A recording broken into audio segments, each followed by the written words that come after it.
ঢালিউডের শীর্ষ তারকা শাকিব খান বর্তমানে যুক্তরাষ্ট্রে অবসর সময় কাটাচ্ছেন।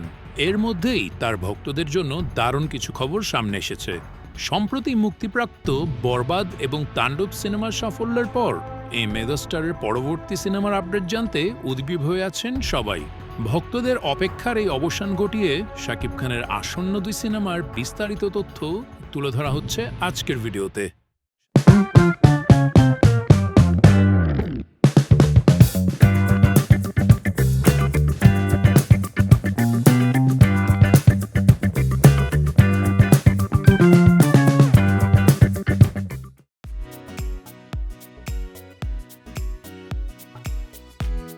শাকিব খানের নতুন এই সিনেমাটি পরিচালনা করবেন বিজ্ঞাপন নির্মাতা শাকিব ফাহাদ।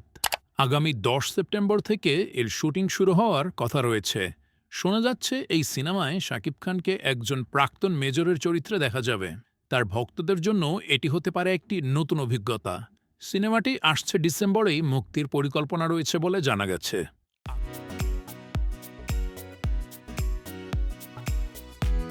আগামী বছরের ঈদুল ফিতরের জন্য শাকিব খান আরেকটি বড় প্রজেক্টে যুক্ত হয়েছেন। এই সিনেমার পরিচালক হলেন আবু হায়াত মাহমুদ। সিনেমাটির নাম এখনও চূড়ান্ত না হলেও এই সপ্তাহেই একটি পোস্টারের মাধ্যমে সিনেমাটির নাম ঘোষণা করা হবে। সিনেমাটির ব্যাকগ্রাউন্ড মিউজিকের জন্য ইতিমধ্যেই যুক্ত হয়েছেন সঙ্গীত পরিচালক আরাফাত মহসিন নিধি। এর আগেও তিনি তুফান, বরবাদ এবং তাণ্ডবের ব্যাকগ্রাউন্ড মিউজিকের দায়িত্বে ছিলেন। এটি একটি লার্জার দেন লাইফ স্কেলের সিনেমা হতে যাচ্ছে, যা ঢাকার 90 দশককে কেন্দ্র করে নির্মিত হবে।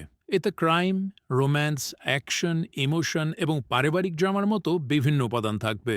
সবচেয়ে আকর্ষণীয় খবর হল এই সিনেমায় শাকিব খানের বিপরীতে দুই বাংলার 3 জন ভিন্ন নায়িকাকে অভিনয় করতে দেখা যাবে, যা দর্শকদের মধ্যে বাড়তি আকর্ষণ তৈরি করবে। এছাড়াও আরও কিছু সিনেমার বিষয়ে শাকিব খানের সাথে প্রযোজকদের আলোচনা চলছে। এর মধ্যে আগামী ঈদুল আজহার জন্য রায়হান রাফি পরিচালিত তুফান 2 এবং হিমেল আশরাফ পরিচালিত একটি নতুন সিনেমার কথা বিশেষভাবে শোনা যাচ্ছে। তুফান 2 মোট 3টি দেশে শুটিং করার পরিকল্পনা রয়েছে। এই সিনেমাটির আয়োজন হবে তুফানের থেকেও বড় লেভেলের। হিমেল আশরাফ পরিচালিত সিনেমাটির গল্প লেখার কাজ ইতিমধ্যেই শেষ হয়েছে। সিনেমাটি প্রযোজনা করবেন শাকিব খান নিজেই। তবে যুক্তরাষ্ট্র থেকে দেশে ফেরার পর এই সিনেমাগুলো নিয়ে চূড়ান্ত সিদ্ধান্ত নেবেন তিনি। ভক্তদের উত্তেজনা বাড়িয়ে দিতে এই আপডেটগুলোই যথেষ্ট।